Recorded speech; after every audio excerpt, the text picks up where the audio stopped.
Ya, Assalamualaikum warahmatullahi wabarakatuh. Selamat pagi, sahabat pendengar di Suara Maridin. Apa kabarnya? Senang saya kita kembali dapat berjumpa di edisi hari ini Rabu 23 Agustus 2023. Salam pagi. Ya, apa kabarnya Pak?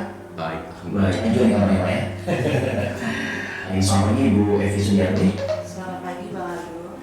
Warahmatullahi wabarakatuh. Waalaikumsalam warahmatullahi wabarakatuh. Selamat pagi dan salam sejahtera buat pemirsa semua.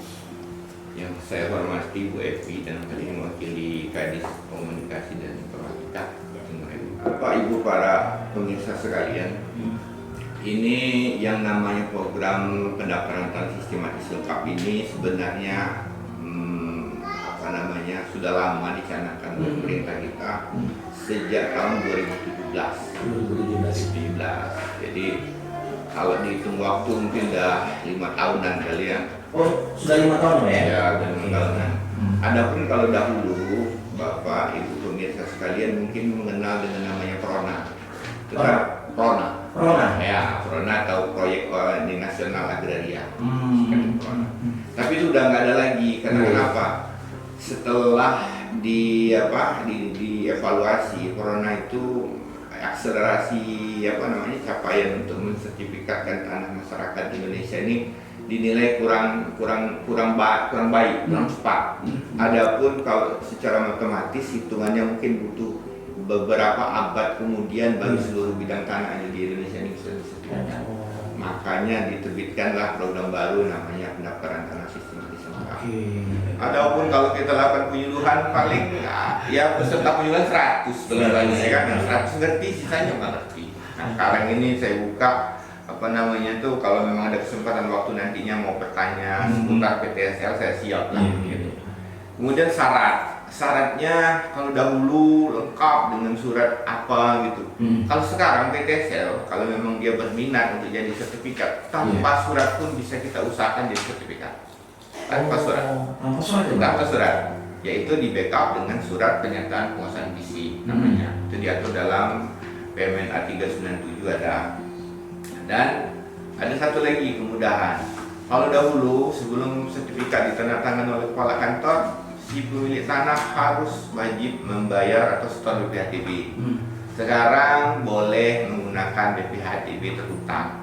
Bahkan saya sekarang Pak Hos, kalau diizinkan sama Pak Bupati, saya mau menjelaskan kalau seandainya BPHTB di Muara Enim yang khusus dari kegiatan PTSL ini bisa digratiskan, alangkah baiknya.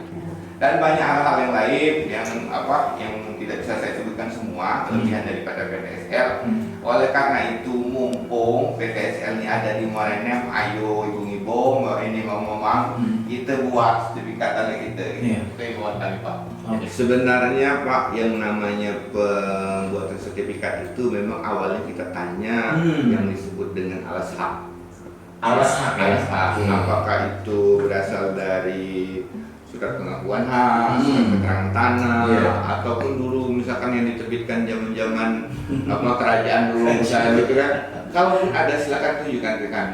Itu bisa menjadi pertimbangan juga. Bisa jadi pertimbangan. Kemudian gini,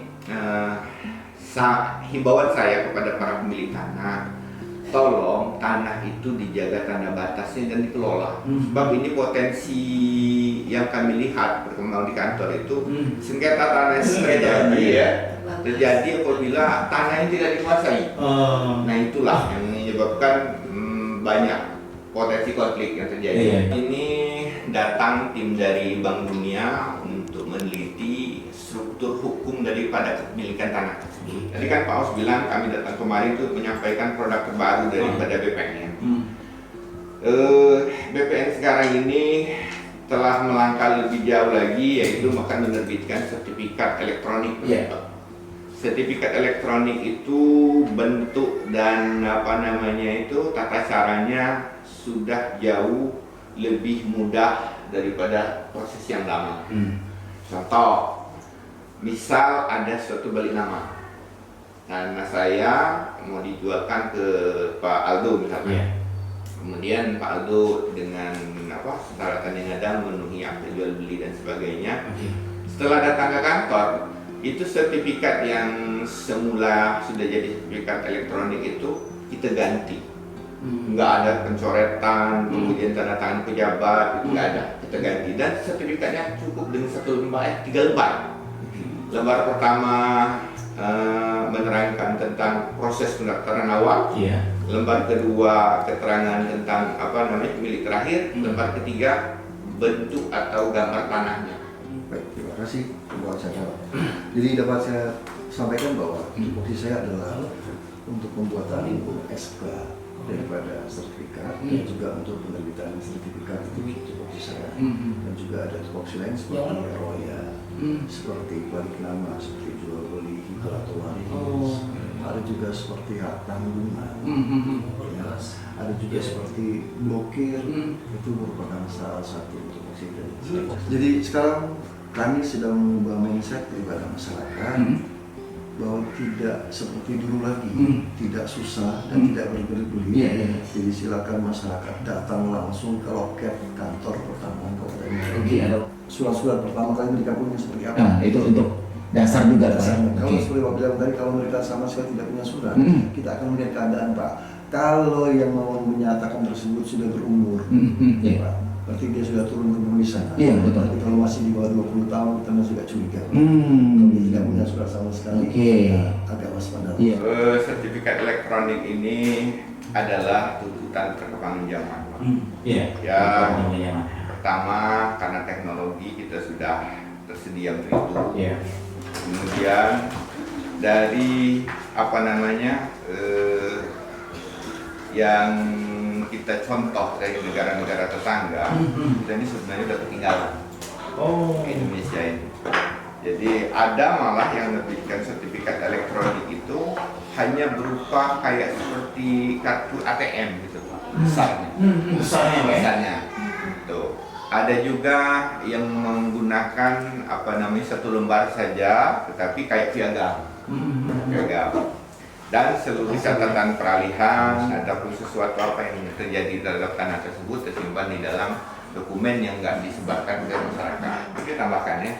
Jadi kalau tidak salah ini, kalau yang pertama tadi ada 2 tanah yang semula 1 desa, kemudian setelah didaftarkan di BPN jadi 2 desa. Ini kalau di BPN ini Bu, yang namanya batas wilayah administrasi pemerintahan, itu kami tidak punya wewenang di sana. Tetapi kami mengacu kepada aturan yang ditetapkan oleh pemerintah daerah atau pemerintah pusat. Kalau dia menyangkut batas kabupaten, kota, gitu otomatis Permendagri yang ditajukan. Tapi kalau di batas desa, kecamatan di dalam area satu kabupaten biasanya Perda. Pada saat masyarakat sudah jadi sertifikat, 3 tahun kemudian akan ada kegiatan jual beli segala macam, itu dikenakan pajak oleh Pemda per bulan kalau nggak salah 0,sekian%. Dan itu dihitung kalau bisa 3 tahun nunggak pajak oleh Pemda, dihitung besaran dendanya seperti apa. Nah mungkin dalam kesempatan ini Pak akan siapa tahu dari Pak Bupati akan menghilangkan denda tersebut. Dan itu dari BPN itu sama sekali tidak mengeluarkan biaya sampai dengan sertifikat tersebut selesai. Nah, tetapi setelah selesai tadi, bila ada kegiatan yang akan dilakukan seperti jual beli nama, itu merupakan tanggung jawab pemilik sertifikat. Nah, soal denda tadi kita kembalikan ke pihak Pemda. Kecamatan Bupati Betulai Dangku dan Kecamatan Belimbing ini terdiri dari desa Baru Ayu, Batu Raja, Dangku, Siku, dan Bulang. Jadi terhadap 2 kecamatan ini dengan sebanyak 5 desa. Belimbing dan apa ya? 4 Betulai Dangku dan Belimbing. Desanya adalah Baru Ayu, Batu Raja, Dangku, Siku, dan Bulang. Khusus untuk desa-desa ini itu menjadi prioritas kita untuk tahun anggaran 2023. Jadi yang desa-desa saya sebutkan tadi ini bisa mengajukan proses pembuatan sertifikat karena desa-desa yang seperti tadi sudah dilaksanakan drone, itu pengukuran melalui drone dari SPM. Jadi sudah ada petanya. Jadi kita menghimbau kepada 5 desa tersebut aparat desanya membantu pihak dari BPN. Dan kalau kami ke lapangan mohon partisipasi masyarakat karena dari 5 desa ini Pak minat masyarakatnya sangat rendah sekali. Adalah di desa-desa lain Tidak ada ya? Boleh ikut. Iya. Karena ini kan proyek ini berdasarkan tahun anggaran Pak. Aha. Berdasarkan tahun anggaran kan ini sudah bulan Agustus atau September. Iya. Silakan mengajukan secara kolektif surat ke kantor kami. Isinya itu memohon agar pada tahun anggaran 2024 dimasukkan ke dalam program tersebut. Oke. Tetapi ada juga desa-desa yang saya sebutkan ini, Desa Kepur, Tanjung Jati, Sungai Duren, Paya Bakal, Kuta, Teluk Limau, dan Lubuk Getang. Ini sudah dilaksanakan program tahun 2022 Pak. Iya. Sudah ada peta di kantor, tapi belum ditindaklanjuti oleh masyarakat menjadi sertifikat. Oh, padahal sudah dilakukan Ribuan. Oke. Ribuan bidang tanah yang sudah diukur, tapi minat masyarakat untuk mensertifikatkan itu rendah sekali. Ibu-ibu, mamang sekalian, di mana saja berada, apa dang lagi mute kawe, apa dang mata mobil, ada yang lawungan pun ni. Kalau ada datang tugas kami jadi kantor ke dusun kamu, ada yang ikut dah, nak ngapa dia? Kalau dia nak ini ngajak kita muat sertifikat melalui program PTSL, milulah mumpung ada. Karena kami gini, kalau satu desa kami ukur, kami data, kami nalik ke wadah lain. Terima kasih kepada Badan Pertanahan Muara Enim yang sudah memberikan pencerahan buat masyarakat kita Kabupaten Muara Enim.